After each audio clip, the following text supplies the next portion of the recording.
di bagian jiwa, ya. Bapak yang sebelah kanan namanya Pak Menarga Gaol, dia bagian dari komunitas orang-orang tidak perokok Sumatera Utara. Dengan ya, Ibu mau tahu sedikit, yang kelas 7 mana sayang? Coba tanya. Oh, nggak ada kelas 1 ya. Kelas 8, kelas 9.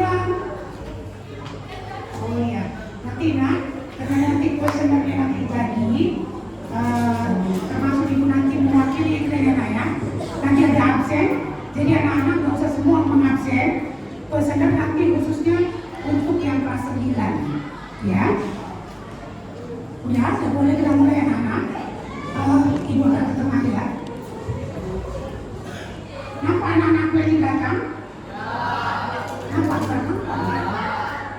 Nampak saya ya. Panggil suara lagi ya nak ya. Oke?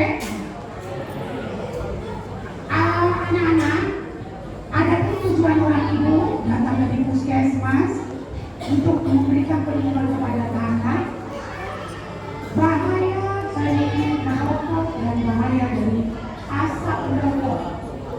Ya, anak-anak ya. Kalau ibu, walaupun di sini guru-guru ya, nggak apa-apa, kami datang kemari, beliau mau menghakimi anak-anak, kami mau cari solusi.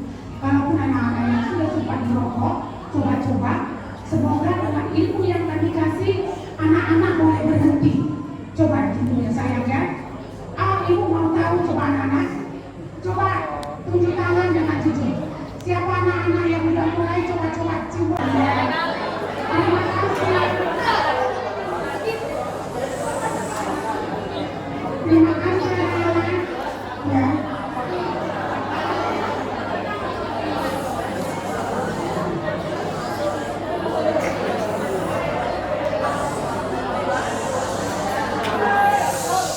Terima kasih anak-anak. Nanti ada kesempatan anak-anak bertanya ya.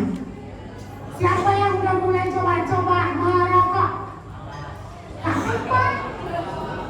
Ibu masih ingat yang kalian bukan ngomong lagi. Oke, terima kasih. Turunkan tangan.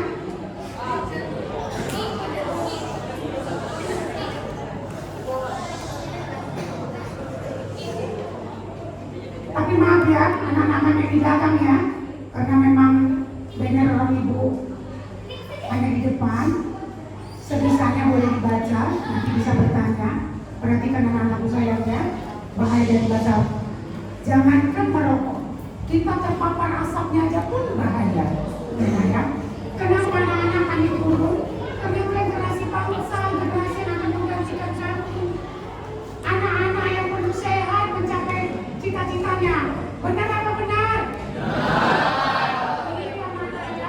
Makanya orang ibu, pemerintah terbeban untuk memberikan perlindungan kepada anak-anak supaya semua kegiatan-kegiatan yang tidak baik yang sudah pernah dikerjakan yang mulai coba-coba supaya berhenti.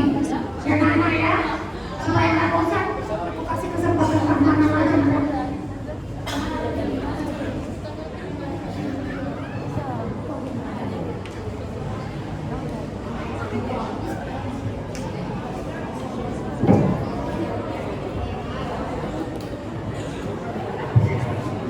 Baik, selamat pagi anak-anak kami semua. Salam sehat kita semua. Kalau bapak bilang salam sehat, jawab salam sehat. 1, 2, 3, salam sehat. Aduh, terima kasih. Jadi anak-anak kami, kedatangan kami di sini tadi sudah disampaikan Ibu Magina bahwa kepentingan di sini adalah demi anak-anak kami. Kami ingin menyelamatkan generasi bangsa ini dari sedini mungkin supaya tidak terpapar asap rokok. Jadi sesuai dengan judul kenalan kami di sini adalah penyuluhan upaya berhenti merokok di lingkungan pendidikan Kecamatan Penangguis dan sosialisasi peraturan Kabupaten Deli Serdang nomor 2 tahun 2021 tentang kawasan dan merokok. Yang pertama, apa saja yang memang dilarang merokok atau di mana saja kita dilarang merokok itu dari peraturan daerah Kabupaten Serdang. Yang pertama adalah di kawasan pendidikan. Ini dicatat. Kawasan pendidikan, yang kedua kawasan lingkungan kesehatan. Di antaranya kalau pendidikan adalah sekolah dari TK sampai perguruan tinggi. Kemudian kalau kesehatan dari poliklinik sampai rumah sakit umum besar. Nah, lalu apa jadi sanksinya kalau kita melanggar itu semua? Kalau kita melanggar di daerah-daerah yang sudah tertulis ada kawasan tanpa rokok, seperti sekolah kita ini, kami lihat tadi sudah ada di sana, itu sangat bagus. Apa yang harus kalian terima sebagai sanksi konsekuensi dari peraturan daerah itu adalah kalian akan didenda dengan uang 500.000 kalau kelihatan tertangkap basah, itu untuk si pemakai, si perokok, termasuk murid-murid atau guru atau tamu, itu untuk si pelaku. Tapi kalau si pengelola di sini adalah yang bertanggung jawab siapa? Kepala sekolah, itu pengelola. Di puskesmas pun demikian. Siapa yang menjadi pengelola adalah, kalau di puskesmas itu adalah kapus. Yang menjadi korban atau pelaku ketika mereka ditemukan merokok itu adalah satu karyawan, tamu, semua yang berobat. Apabila ditemukan merokok di lingkungan kawasan tanpa rokok, mereka akan didenda 500.000. Pengelola berapa? 5 juta. Jadi supaya antara murid dengan guru dengan kepala sekolah itu sinergi. Belum lama ini kami telah buat juga penyuluhan kepada para guru. Itu sudah kita buat di sini ya kan? Ya, sudah kita buat di sini waktu itu. Artinya pertama kita suruh adalah guru-guru pengelola sekolah. Kemudian sekarang masuk kepada murid atau siswa. Gunanya adalah untuk mengetahui di mana hak-hak dan juga yang memang tidak boleh kalian langgar. Hak yang boleh kalau harus merokok juga itu di daerah yang tidak boleh ada lingkungan-lingkungan. Contohnya di pekarangan rumah pun sebenarnya tidak boleh lagi merokok. Yang boleh merokok itu di luar kawasan rokok, katakan jalan raya sana atau di hutan sana seperti itu. Ya. Jadi anak kami, kenapa ada peraturan daerah tentang kawasan tanpa rokok? Kalau ada larangan berarti ada sangat berbahaya. Contoh seperti ini, dilarang masuk ke kawasan ini tegangan tinggi. Berarti ada apa? Ada list? Tidak. Dilarang masuk ke sini, nanti digigit anjing. Berarti ada anjing. Berarti dilarang merokok. Ada apa yang merokok? Berarti berbahaya. Baik. Jadi kita akan lanjutkan. Kenapa berbahaya merokok? Berarti ada sesuatu hal yang harus kita pelajari. Mengapa dilarang kita masuk ke tegangan tinggi? Berarti ada listrik. Mengapa listrik itu berbahaya? Karena ada tegangan tinggi. Lalu mengapa merokok itu berbahaya? Berarti di dalam rokok itu ada zat yang berbahaya. Mau tahu tidak? Mau tahu? Oke, kami mulai dulu. Siapa yang sudah pernah di sini coba-coba merokok? Bagus, tidak seberapa ya, asal jujur ya. Mencoba-coba merokok dalam tanda kutip pengertian Bapak di sini adalah tidak menghabiskan sebatang, hanya mencoba-coba. Ada yang hanya mencoba-coba. Saya mau tahu dulu yang mencoba-coba. Coba kita tanya jawab si Pak Yana. Oke, baik. Namanya siapa? Hah? Ya. Pernah mencoba-coba? Habis sebatang tidak? Habis. Apa yang kau rasakan ketika kau merokok sebatang itu? Tolong, betul kan? Batuk? Iya. Jadi itu udah pasta. Baru mencoba-coba saja semua loyo. Bagaimana kalau selalu dan terus merokok? Maka terjadilah penyakit seperti yang ada di sini. Ya. Siapa yang sudah bisa memutuskan satu hari 2 batang? Jujur kita di sini, kamu nggak ditangkap. Yang 2 batang. Oke, yang 2 batang nggak ada. Yang sebungkus, oh berarti nggak ada ya. 2 batang aja nggak ada, berarti sebungkus nggak. Jadi di sini kami perlu kejujuran dari anak kami. Ini untuk survei kita atau juga untuk screening ke depan bahwa merokok itu jangan diteruskan lagi. Karena kami sudah datang ke sini menyampaikan apa saja yang memang berbahaya di dalam rokok. Baik.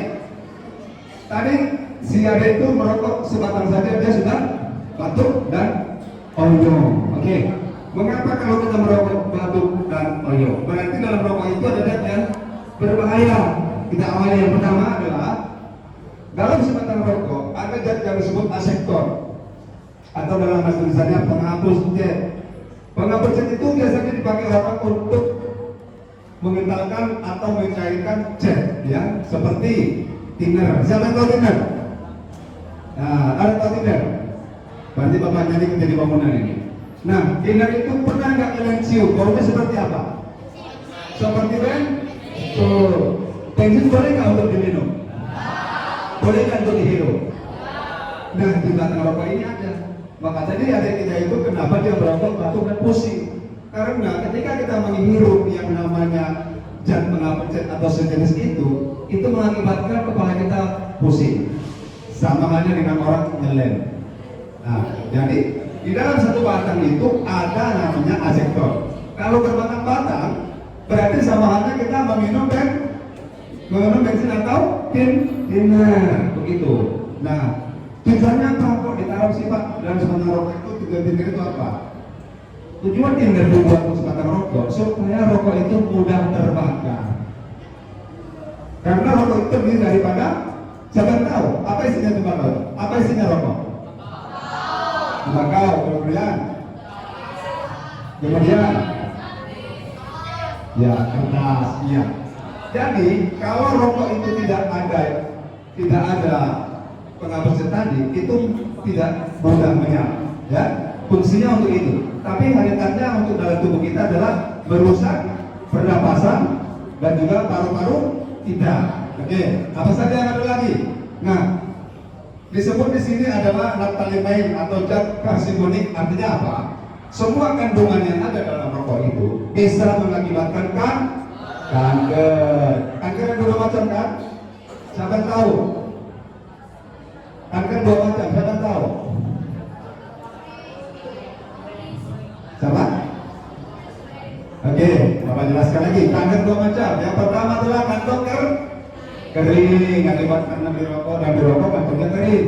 Yang kedua mengakibatkan kanker dalam tubuh. Ya, artinya badannya hancur, tidak mudah sembuh ketika dia kena penyakitan. Jadi seorang perokok berat ketika dia mengalami penyakit yang sudah kronis itu sulit untuk disembuhkan. Contoh, ketika dia mudanya banyak merokok, di hari tua kena dan gulanya tinggi, itu sulit untuk disembuhkan karena dia seorang perokok berat. Cek rekam medisnya, oh ini perokok berat, pantaslah dia susah sembuh. Jadi kalau orang yang memang tidak perokok, ketika hari tuanya dia mengalami penyakit kronis, itu mudah disembuhkan. Jadi kita pilih mudah sembuh atau yang tidak mudah sembuh? Pilih yang mudah sembuh. Maka dari itu, dari sekarang jangan merokok supaya mudah diatasi ketika kita akan kena penyakit gitu. Oke, lanjut lagi. Bahan bakar roket. Nah, bahan bakar roket siapa tahu? Apa namanya? Bahan pesawat. Apa itu?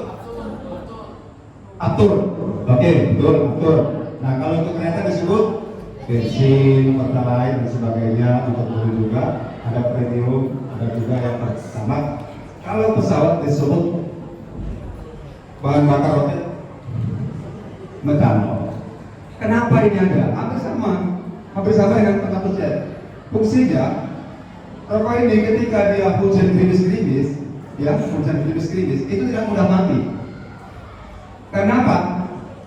Karena ada zat metanol tadi, ya. Karena ada metanol, ini dia selalu panas. Walaupun ada hujan sedikit, dia tidak akan mati. Nah, ini harus disiram ya. Nah, itu fungsinya kenapa harus ada dalam sebatang rokok. Tetapi untuk manusia, justru itu makin membunuh kita. Coba kau bayangkan, misalkan thinner tadi nggak boleh kita minum, thinner ya nggak boleh minum. Apalagi yang namanya bahan bakar pesawat. Pesawat aja bisa terbang dibuatnya.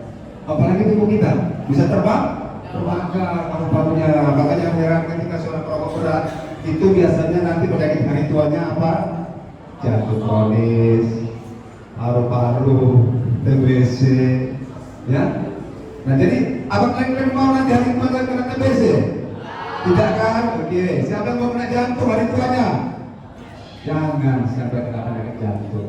Nah, salah satu penyebabnya adalah merokok. Kita lanjutkan lagi. Terus apa? Untuk sebatang rokok. Sahabat dia sudah pernah melihat rokok. Warna rokok itu sebatang bagaimana? Hitam merah kan? Atau putih?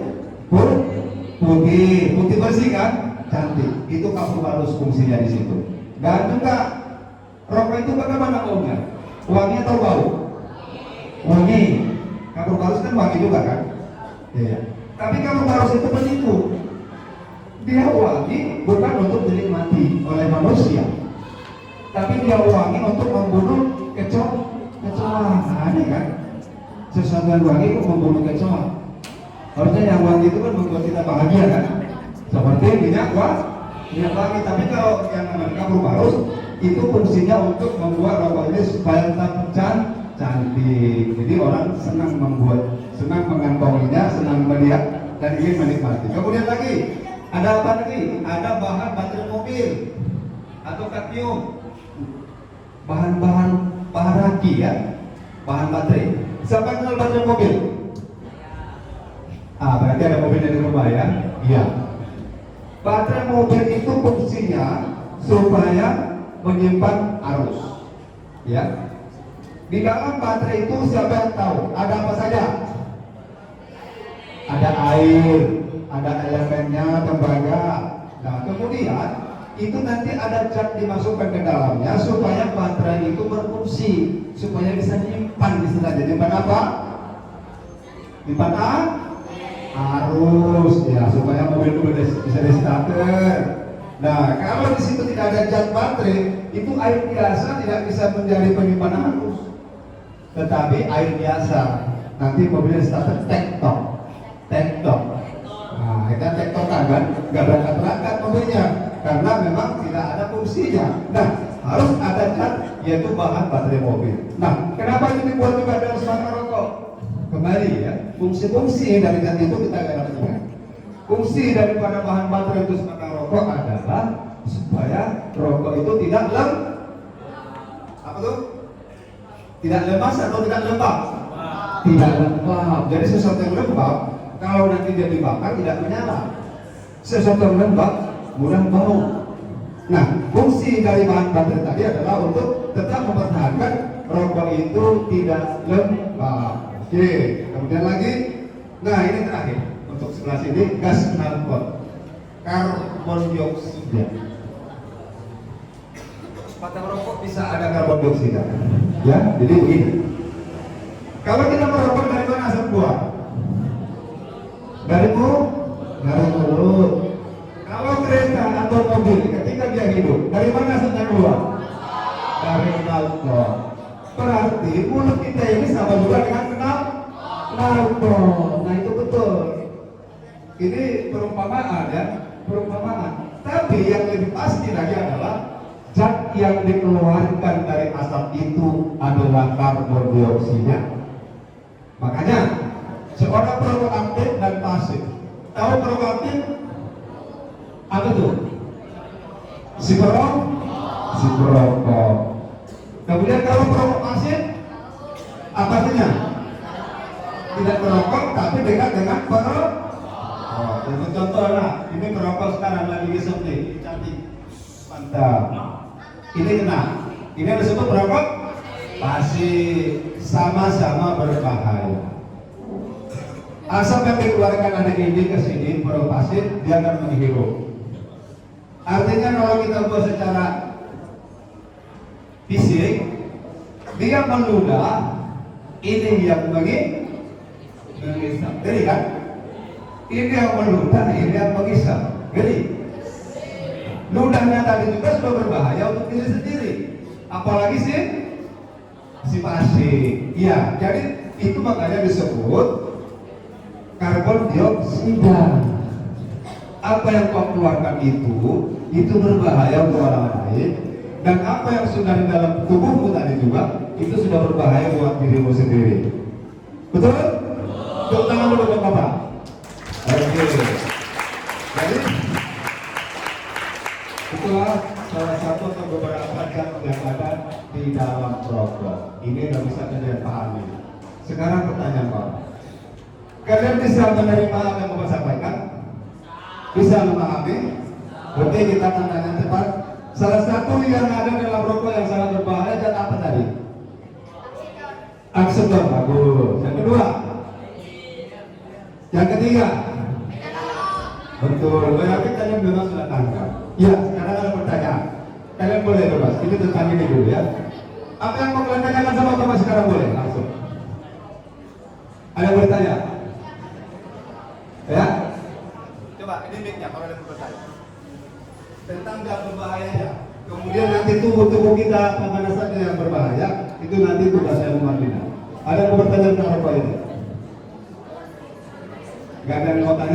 mungkin begini tutup saja Pak Dokter Pak selesai. Enggak ada pertanyaan gitu? Enggak ada. Oke, kalau enggak ada pertanyaan, oke waktu ini tunggu secara protokol saya sampaikan kepada kembali. Tepuk tangan dulu buat Ibu Nena.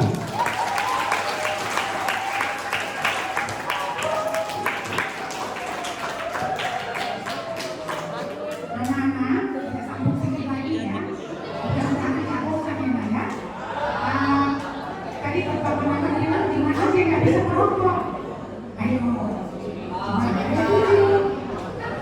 di ya tempat kejadian belajar mengajar anak-anak, di pelayanan kesehatan, di perkantoran, di tempat permainan anak-anak, di rumah ibadah, di angkutan umum.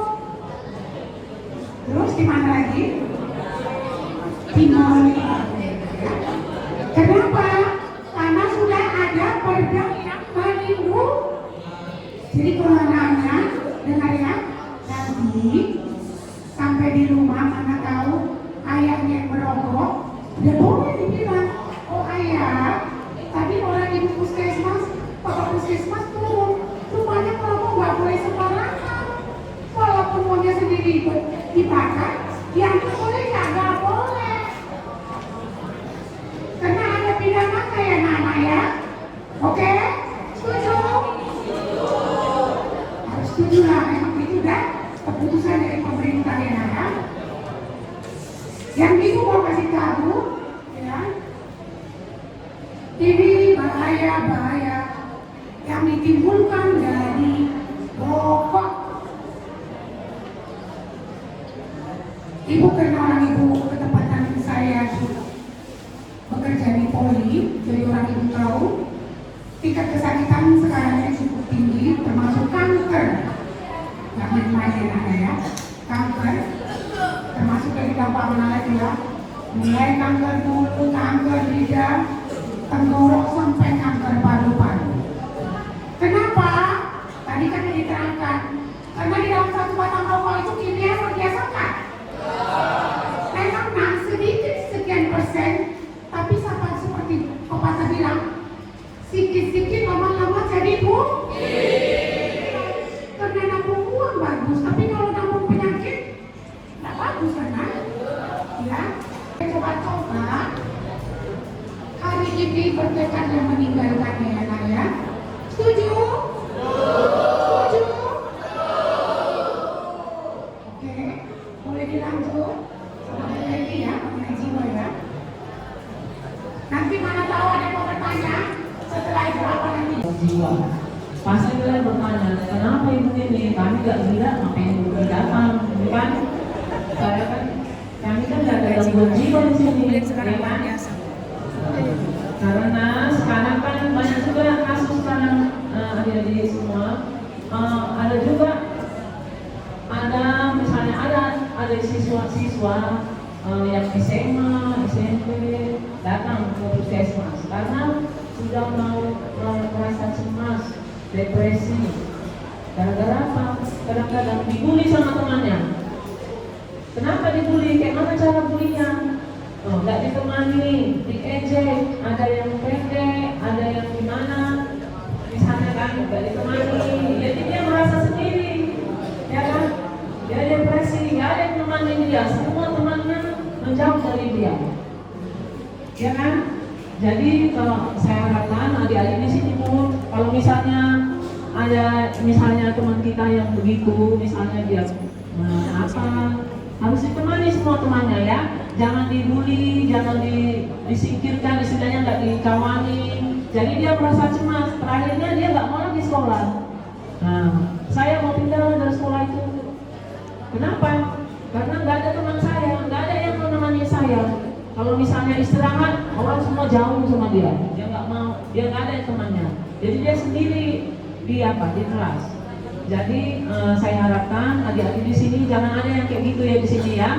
Walaupun teman kita itu ada kurangnya, misalnya dia kecil, misalnya dia kurang kurang angkat, jangan. Harusnya justru karena itu adik-adik harus membantu biar sama-sama sukses, sama-sama pintar, ya. Terus ini ibu juga kan ada juga ini yang ini kalau di program jiwa itu menangani apa aja, ya kan? Ada juga ada kasus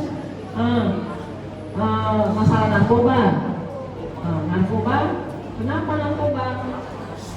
Ada yang kenal sudah narkoba di sini enggak?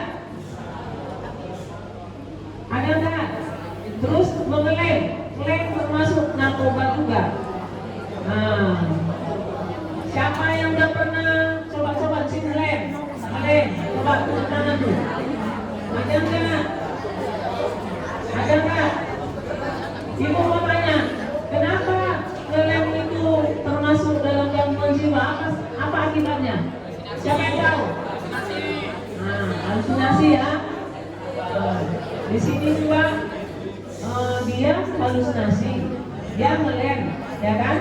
Jadi kalau ngelem yang ketergantungan, terakhirnya sangat merusak, ya kan? Jadi kalau misalnya habis buat lemnya itu dia mencari lagi. Terakhir apa akibatnya sama dirinya? Ada juga kayak gitu, dia SMP, sekolah SMP, sambil ngamuk, sambil ngelem. Terakhirnya dia kayak mana dia? Terakhirnya dia senyum-senyum sendiri, ketawa. Terakhir dia diam, dia nggak bisa lagi itu di pelajaran, ya kan? Kita sekolah mau ngapain? Mau pintar kan?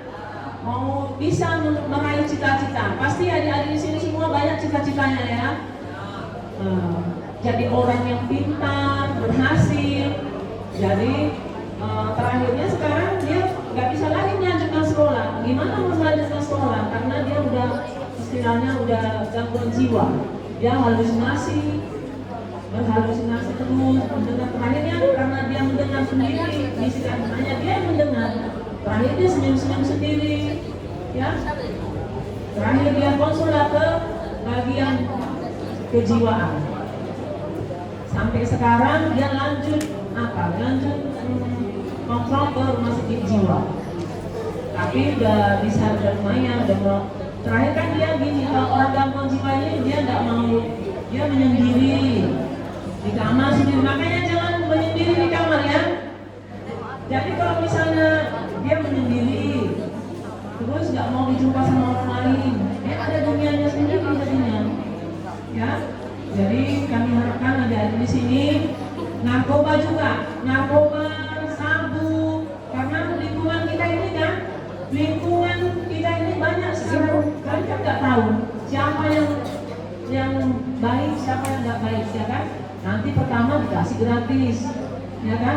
Makanya buat diharapkan adik-adik kalau di rumah itu, kalau udah malam jangan sampai keluar malam, karena malam kan dunianya jahat ya. Kita nggak tahu siapa-siapa ya. Kalau misalnya anak-anak itu di rumah kalau malam harus sudah di rumah belajar, ya kan? Mengerjakan PR, kalau nggak ada PR-nya dibaca bukunya, ya. Karena malamnya semua keluar yang jahat-jahat, ya kan? Mau ngasih sabu lah, yang begal lah, ya kan? Jadi diharapkan adik-adik jadi sabu, narkoba, semua narkoba itu akibatnya semua nanti kan dia halusinasi semua. Jatuh-jatuhnya dia nanti ketergantungan. Kalau misalnya uangnya nggak ada lagi, terakhir dia mencuri, ya kan? Mencuri, membegal, ya. Jadi terakhir dia jadi gila juga, jalan-jalan di pinggir jalan tuh, jalan butar sana, butar mondar-mandir. Terakhir maling, jadi maling, ya kan? Karena nggak ada lagi uangnya, mau dia memakai karena ada ketergantungan. Narkoba itu semua akibatnya mengakibatkan ketergantungan. Jadi kalau terus meminta, kalau nggak ada lagi, terpaksa dia berbuat jahat karena dia kadang-kadang yang narkoba ini keluarganya pun dia nggak kenal lagi. Misalnya orang tuanya dia nggak sayang lagi, ya nggak sayang lagi dia. Mau nggak sayang sama orang tuanya? Masih mau sayang kan? Iya. Itu harus kita jaga ya, karena orang tua itulah yang harus kita hormati ya, yang melahirkan kita ya. Karena kalau udah narkoba ini, mau mamanya mau bapaknya nggak kenal lagi dia dunianya sendiri. Yang penting dia harus dapat narkoba ini, karena badannya sudah luka ya. Tapi kalau adik-adik misalnya merokok itu merokok sejalan juga. Kalau merokok itu udah mulai dia merokok, udah mulai dan nanti dapat bisa dikasih orang narkoba ya. Jadi ditekadkan adik ya, kalau misalnya mau jadi apa, menjadi orang, gak usah jadi presiden, pokoknya jadi orang yang berguna ya, berguna bagi keluarga ya kan, bagi masyarakat, harus ditinggalkan semua ya, yang merokok, yang narkoba, pokoknya baik-baik lah ya, wajar ya. Jadi saya harapkan di sini nggak ada yang membuli-buli kawannya ya, jangan mengubah yang ngelem. Kalau misalnya di sini nggak ada yang mengaku udah pernah ngelem, ya ditekatkanlah sekarang ya dia, jangan sampai ngelem ya. Karena sini banyak, karena lem murah, ya kan? Terjangkau, nah 1.000, nah udah bisa apa? Pakai apa? Jenis-jenis narkoba juga ya. Karena terjangkau itu, jadi diharapkan semua kita sama-sama menjaga diri ya, ada di sini semua. Karena lingkungan kita pun lingkungan yang kadang-kadang kan kurang baik ya. Karena banyak juga yang apa yang nakik, jangankan anak muda, orang tua pun ada yang nakik ya. Jadi diharapkan di hari ini sebagai generasi penerus bangsa, sama-sama supaya bertekad supaya tidak akan terjun ke dalam narkoba dan merokok ya. Sekian dan terima kasih adik-adik. Terima kasih.